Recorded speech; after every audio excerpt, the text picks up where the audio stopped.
Hello and welcome to the Ideal Investor Show. My name is Axel Meyerhöfer and I'm the host of the Ideal Investor Show, where we show you the path to early retirement. So Lane, thank you for coming into our interview series and participating as one of our first guests to get into what we want to do about, ideal wealth grower and investing into real estate. So to start out with, would you please introduce yourself a little bit, tell us a little bit, what your experience is, where you're coming from, so forth. Yeah, so aloha everybody. Thanks for having me, Axel. So I currently own over 6,000 rental properties today, but it didn't always start off that way. I started with Turnkey rentals back in 2009 when I bought my first rental property, and then just living the linear path is what I call it, where taught to go to school, study hard, invest in the 401k, that nonsense, and all this, buy a house to live in. I was an engineer, and I graduated college, saved up my money. I was really good at saving my money, and I bought a house to live in, and I was never home, so I just decided to rent the house out. Kind of was an accidental landlord, and then eventually parlayed that into these turnkey investments. Where places you've never been to before. Birmingham, Atlanta, Indianapolis was a place where I bought my first rentals. And that's where I got the taste of this stuff and realized that this cash flow was my ticket out of the rat race. Yeah, absolutely. That's awesome. And can you say a little bit what made you decide to go with a turnkey provider rather than some of the other options? Some people talk about flipping, people talk about, like buying maybe some into some syndications and these other options that are out there. Yeah, I mean, back then, I bought that first property in Seattle, where you're not going to have the rent to value ratio 1% or higher to be able to cash flow. I realized, like, my day job, I was getting paid close to six figures at that point, and I was really busy. So I think people get confused, right? Like they come into this real estate world and they see all this house flippers and wholesalers. Most people coming into real estate are broke, right? They have low paying jobs, they got a lot of time on their hands, right? But what do you do when you're a working professional like I was, that has some aptitude to learn this, yet you're short on time, but you got a little bit of money, right? Like I was able to save maybe like $50,000 to $60,000 a year to plow into real estate investing. And that was kind of how I just bought rental after rental after rental, and eventually bought 11 of those things by 2015. Very good. And so obviously you worked through the whole financial crisis time successfully and kept adding properties. With that being said, as you just described it, how would you describe the discipline? I always harp about the discipline that is needed to actually keep saving to enable yourself to invest, because I believe our audience oftentimes has the impression it's only for rich people, or we only hear the stories when people are massively successful, like you are with all your properties, Lane. When somebody is more at the starting point, and I always kind of harp a little bit, as much as I have always liked to watch them, but I think sometimes places like HGTV or so forth can skew the picture to, yeah, when you're finally successful, you get on TV, but what about all these other people, the so-called quote unquote normal people? Right. Like, I never like to read biographies because they're outliers, right? Like I want to know what the average Joe with par talent did to become successful. And for me, I mean, I was just able to save money pretty well. I kind of got brought up in a very frugal family. Don't spend money on things you don't need. And I think part of like kind of what you're talking about is like some people have limiting beliefs where they think that buying rental properties are just for rich people. Well, you know what? It kind of is, because like most people in this world are really bad with their money, right? You give them $10, they spend 11, right? um, Yeah. so there's paradigms to all this stuff. Like, for example, I don't believe in buying a house to live in. I rent here in Hawaii. and invest where the numbers make sense on the mainland. But like, most people should go buy a house to live in because they're really bad with their finances, and they don't save their money well. So the house becomes a forced savings account, and therefore most people are in that situation. But the people listening to podcasts, actually trying to improve themselves and learn a thing or two, they're a little bit different, self-selecting group, I gotta believe. I mean, like the people that kind of find me through my podcast are people who max out their 401ks, like diligent savers. They may only make $60,000 a year, but they save $10,000 to $20,000 at the very least out of that. A lot of doctors, lawyers, engineers that make multiple six figures are able to save at least $50,000 to $100,000. And those are the ideal passive investors that kind of buy these types of more passive investments. I think you are not the ordinary. You are I don't know if it's the 1%, but like it's the ordinary person out there spends their money frivolously and doesn't have really good financial skills, fiscal skills. But yeah, this stuff is pretty simple. I mean, it's very daunting. Like I didn't have any. My parents discouraged me from doing rental real estate. They never did it. All my coworkers, friends, they're all with that financial 1.0 attitude, right? The Dave Ramsey, it's Susie Orman, don't go into debt.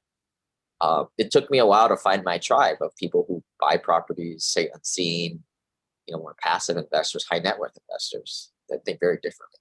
Yeah, absolutely. And I think you said a lot of really important things in that little segment here. I mean, the point, and I mean, you are basically famous for the whole passive idea and passive approach. Um, from my perspective, I can vividly remember, this is maybe a little more personal than normal, but I bought my first house with my wife while I was still in the Air Force at 28. And I was super excited. And I mean, that was for us to live in, right? Like it wasn't an investment property. And I called my dad and said, hey, we finally signed the paperwork. It's ours now. And he was basically in a nutshell saying, what idiot buys a house at 28? Right. And I was so shocked. This is still, like many, many decades later.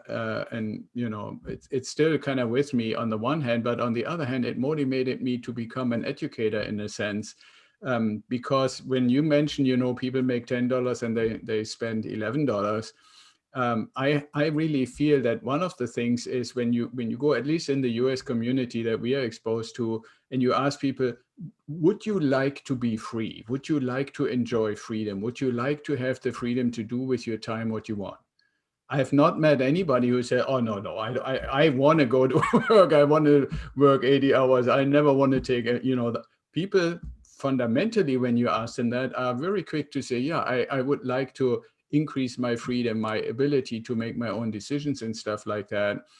And when you then twist the question or add to the question, well, what does it take and what are you doing to get there? Very, very rarely, and I think you and I are both in the same boat in that sense, to educate people that one of the things is not just the discipline to save, right? Like you said, you're saving as much money as possible from the things that you don't necessarily need to spend anything on, but also what is the purpose of getting this passive income, right? So can you maybe put a little bit of your perspective on, not just, yes, we want passive income for its own sake. I think there is a bigger purpose in the context of freedom there. Yeah. I mean, it's funny. Like you ask people they want to be free. Yes, of course, but 99.9% of people like drop out like flies when you tell them that they have to do X, Y, and Z. And X, Y, and Z is not that hard, right? Right. Save a little bit of money from your paycheck, whether that's $5,000 a year, 10, 20. I mean, once you save up 20, 30 grand, you can go buy a turnkey rental and you're off and rolling. Kind of speaking for myself, when I got started, it wasn't really about freedom. It was just about quitting my job, right? Like at the time when I first started working as a young engineer, I worked on the road all the time. It sucked. Um, it sucks to be out there in the field at 4 o'clock in the morning for a morning job briefing with people who don't want to be there. So, that was where quickly after I bought the first rental, I saw it working. I was like, wow, if I just buy a handful of more of these, you know, pay them off, even though paying them off is a bad strategy, in my opinion. You don't want to pay it off. Yeah, You want me to too. acquire as much debt and cash flow as possible. Yeah. But at the time, I didn't know No, any better. absolutely. I agree, especially right now where money is so cheap. I would actually go as far as saying it's foolish, to not use the leverage. I mean, you should have a solid um, component, like like I'm always saying, if you can do 80-20, 80% leverage, 20% down payment, that also protects you through market fluctuations and stuff like that. But when somebody says you can get a mortgage for an investment property at 4% or less, I mean, why wouldn't you want to take advantage of that? Now, one thing that I'm curious what your opinion is, Lane, is I find lately when I talk to people, when it comes to what you said about, be a little bit disciplined, save, like when you get $20,000, you can do your first investment. And people say, well, the maximum that I can imagine to save on a monthly basis, let's say, is $1,000. I want to say, well, then in 20 months, you can get your first property as an investment property. And it's kind of almost this kind of pause. Wow, 20 months is this huge time horizon.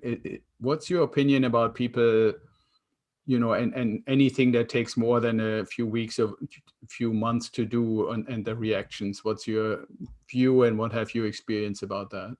Well, I'm gonna ask them, well, what better plan do you have, right? I mean, rental real estate is accessible to the average person. Um, yeah, I think that's what's kind of good about it.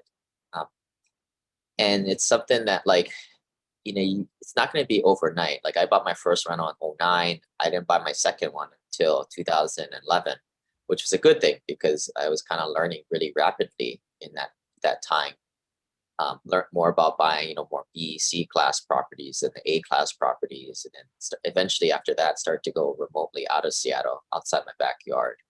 So, like, it's kind of good that you're kind of moving at a turtle space. And I tell people all the time, like, it took me 6-7 years to get up to 11 rental properties. This was not a fun show to watch. This was not an HGTV worthy show in the beginning. It was really slow. Of Right. course, now, I pick up apartments at $200-300, 200-300 apartments each pretty regularly throughout the year. But it's that hockey stick of exponential growth. And in the beginning stages, the first 5 to 10 years, is the absolute slowest, most painful.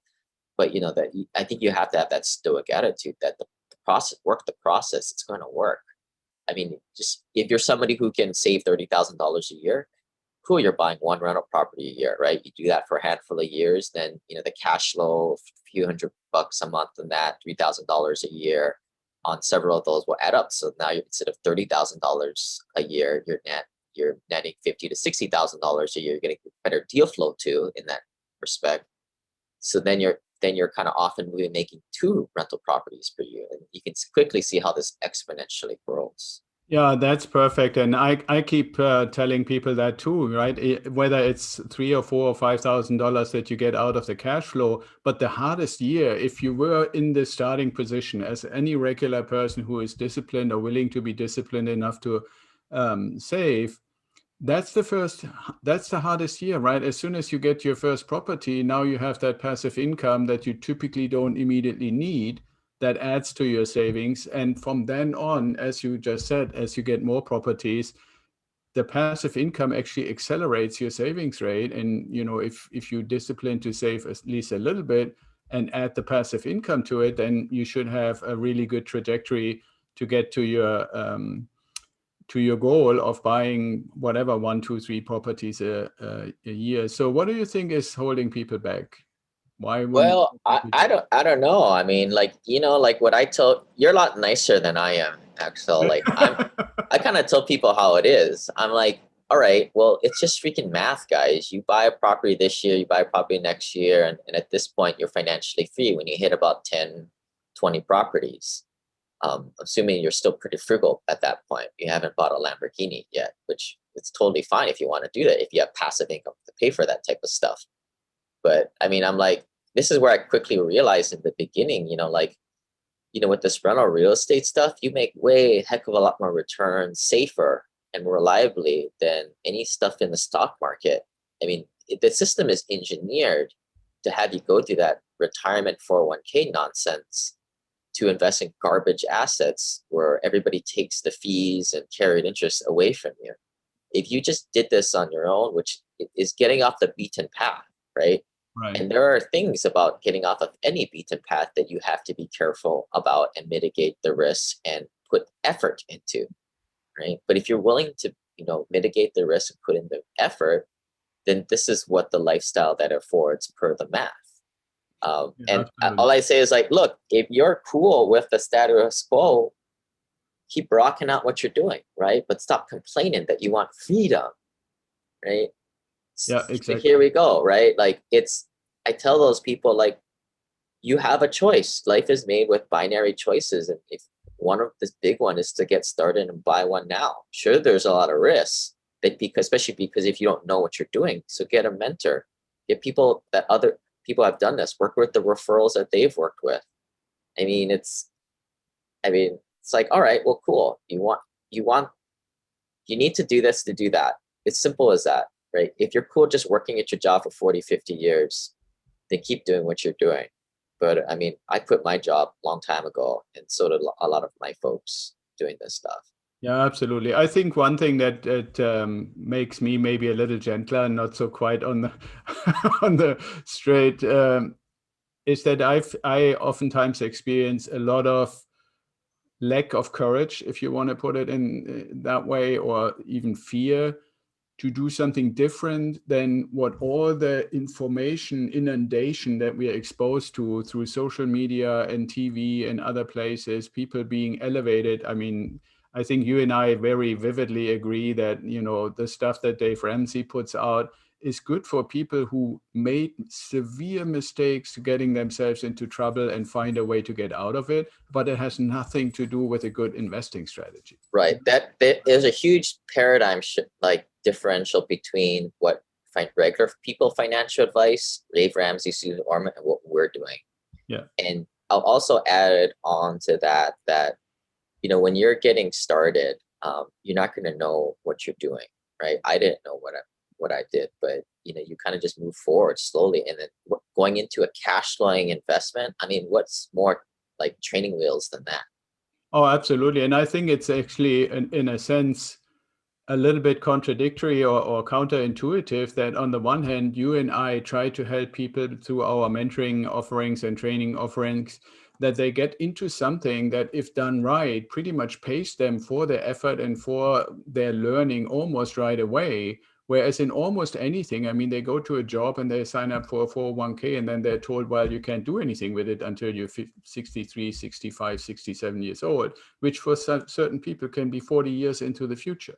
Right. So I think it's pretty stunning. But I personally, if you ask my opinion, one of the things is that we living more and more in this kind of influencer society, right, where certain people get elevated, whether they deserve it or not, whether what they're saying really fits the topic or not, to this kind of celebrity status. And then, people forget that just because the media says that they are celebrities doesn't really mean that they are suitable mentors for your situation, right? And that's why I love to educate people about this. And I really appreciate that you're here. So I know that we have a limited amount of time. So we have a few questions where we're looking for just a few quick answers. Lane, are you ready for that? Sure, sure. Okay, so first one, and I've gobbled these questions together from different podcasts and webinars, so still refining them, but I'm always interested what you would say is your favorite current book that you're suggesting for people.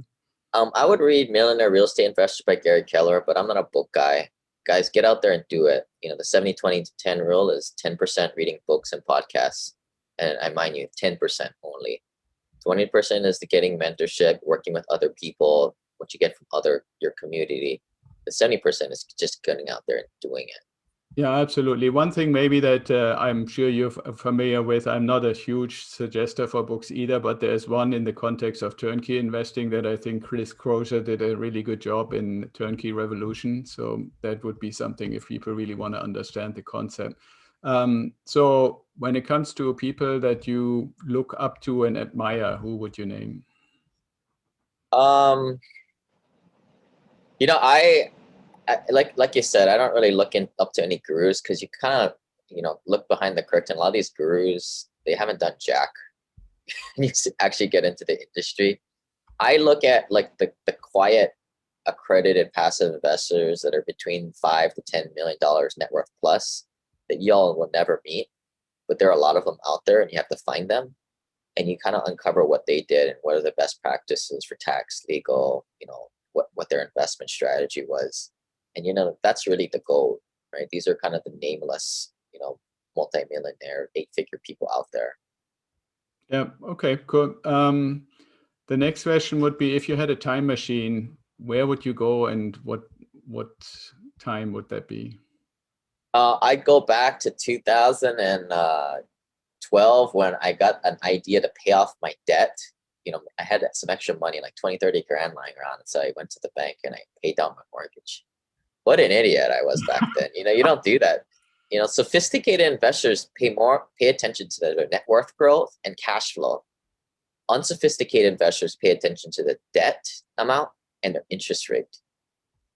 Yeah, absolutely. I totally agree with that. And I mean, if somebody would have said, what do you think Lane is going to say as the answer to that question? I would say, well, he would probably have somehow maneuvered himself in a position that he would have access to a ton of money and then go back to gobble up all these really juicy foreclosures at the time. Yeah. Well, I don't buy foreclosures, right? Like I'm looking for past. I don't want hairy stuff to buy, Yeah, right? but Like, remember at the time that you just mentioned, like 2010, 11, there were plenty of really nice properties. And I wish I would have known half of what I know right now to be able to actually do more. It's not that I wasn't around, I just didn't know. As you said, we all made mistakes to learn from them, right?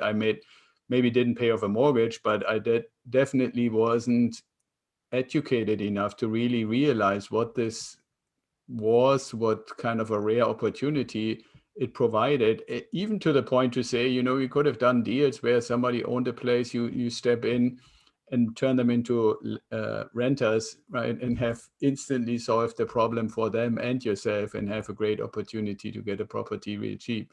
So yeah, I think we could maybe on that same time machine.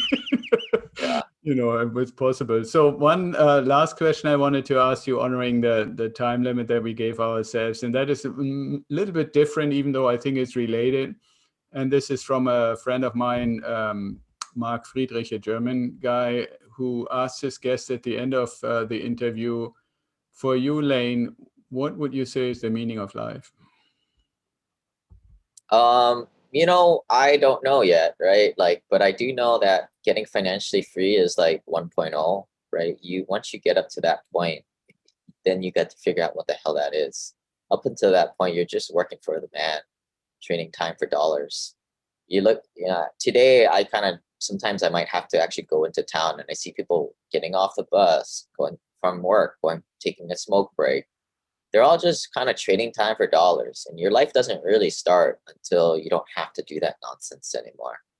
Um, if people want to get a sense of what this feels like, it's kind of like that first day you went to college and you actually could do whatever you wanted.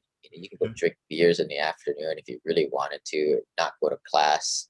Most of y'all went to class, I would think, right? That's why you guys are kind of listening to the podcast. You got money to invest, but it's kind of the same feeling, right? It's a little scary, and some people make something out of it, some people don't. I work with a lot of clients. We try and get their net worth from $1 million to $10 million, and we talk about this threshold of $4.5 million net worth. That is the threshold that you want to try and get up to, because at that point, the theory is your kids can kind of screw it up, and they can still have a good life with $4.5 million. Right, But exactly. some people out of my community, a minority, will find something that resonates with them, some higher meaning way to give back. And those are the people that really keep instead of going to cruise control and slowing down, they push the pedal to get to that 8-figure mark, to kind of use money as a tool to kind of amplify their message or their impact into the world.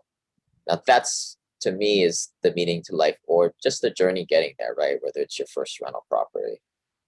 Yeah, awesome. And thank you for sharing that. I mean, for me, when you get into this a little older age, this aspect that you said about the kids and the family is really, really important, because I feel a huge, or always felt a huge responsibility.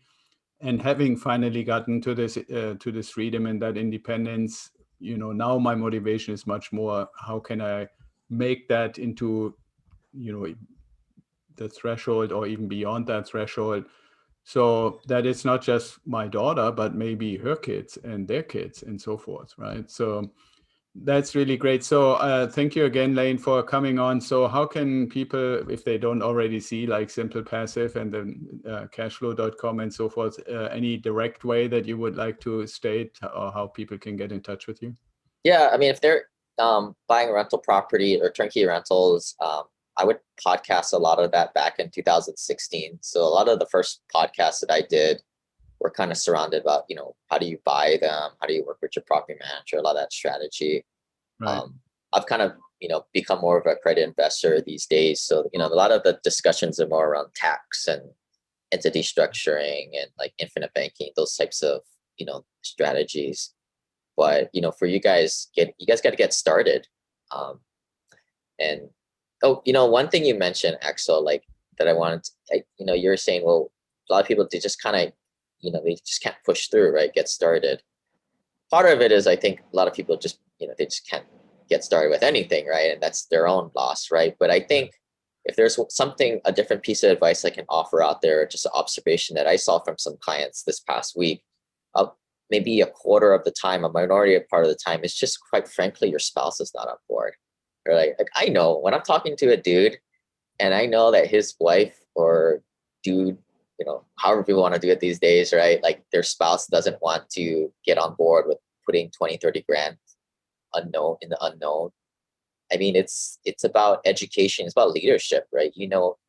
Show them the math. The math tells you what to do, or it's a negotiation within your own relationship.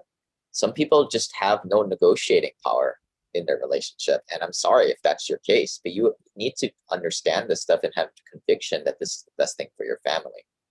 Yeah, So that's great advice, and I have seen that too. I mean, if one party of a couple or of a family wants to do this or is very interested and the other isn't, it's very hard to do, because they're basically fighting too many wars, I believe, at the same time, both at home and yeah, outside, and everybody else telling them that they should do the traditional stuff. So thank you for sharing that. That was really great final statement. So again, Lane, thanks for coming on, and let's stay in touch. Let's keep serving the audience so that they can reach those goals that you mentioned. okay. Aloha, everybody. Thanks for listening, and I hope you enjoyed today's episode of the Ideal Investor Show. More info and the links we mentioned during the show are in the show notes, or you can go to our website at idealwealthgrower.com and find them there. Sign up for the Apple Podcast link, the RSS feed, the Spotify link, and if you like to talk to me, please sign up for a strategy call at idealwealthgrower.com. So hopefully you want to share what you learned with your network and bring more people in. We are really eager to hear your comments. And until next time, be well, stay safe, and ciao.